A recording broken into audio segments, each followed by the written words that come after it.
कभी स्कूल की छत गिर रही है, कभी गेट, और अब बच्चों की जान जा रही है। सवाल ये नहीं है कि हादसे क्यों हो रहे हैं, सवाल ये है कि क्या किसी को इनकी परवाह है। अब जब नेताओं ने इस दर्द को आवाज दी है, तो क्या राजनीतिक या फिर राजनीति जवाब देगी, या फिर मौन ही उनकी नीति बन चुकी है। राजस्थान के झालावाड़ में 7 मासूम बच्चों की मौत के बाद उठे सशक्ते सवालों की आवाज अभी थमी भी नहीं कि जैसलमेर से एक और दिल दहलाने वाली घटना सामने आई।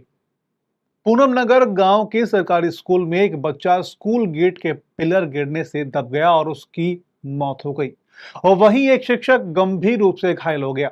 यह कोई अकेली लापरवाही नहीं है, बल्कि सिस्टम की एक और क्रूर असफलता है।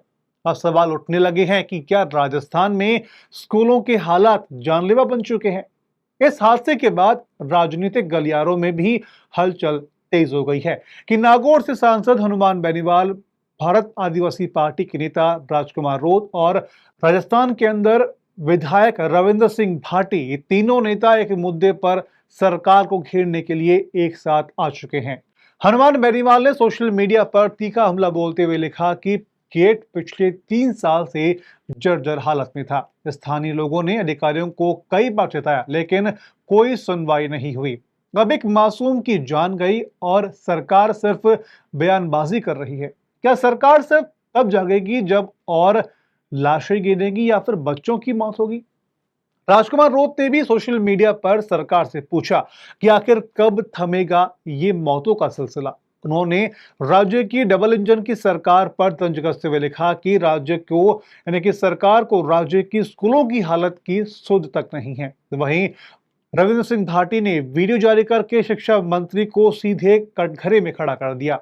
इन नेताओं का दर्द जायज है, क्योंकि सवाल सिर्फ स्कूल की दीवार या फिर गेट गिरने का नहीं है, बल्कि एक पूरे व्यवस्था के ढहने का है।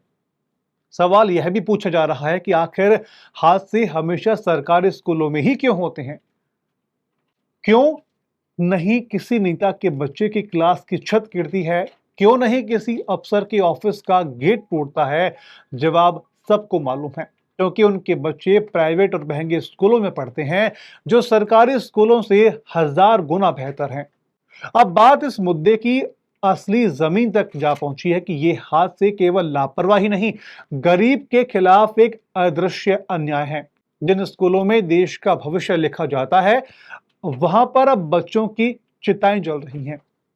क्या कोई सरकार इतनी संवेदनहीन हो सकती है? जब सरकार की दीवारें मजबूत हों और स्कूल की दीवारें कमजोर, तो समझिए शासन केवल भाषणों का व्यापार रह गया है। अब सवाल आपका है, आप आवाज आपकी है। क्या आप चुप रहेंगे या इन मासूमों के लिए जवाब मांगेंगे? आपका इस स्टोरी को लेकर के, इस लापरवाही को लेकर के क्या मानना है? कमेंट बॉक्स में कमेंट करके हमें जरूर बताएं। वीडियो को लाइक करें, शेयर करें और चैनल को सब्सक्राइब जरूर करें।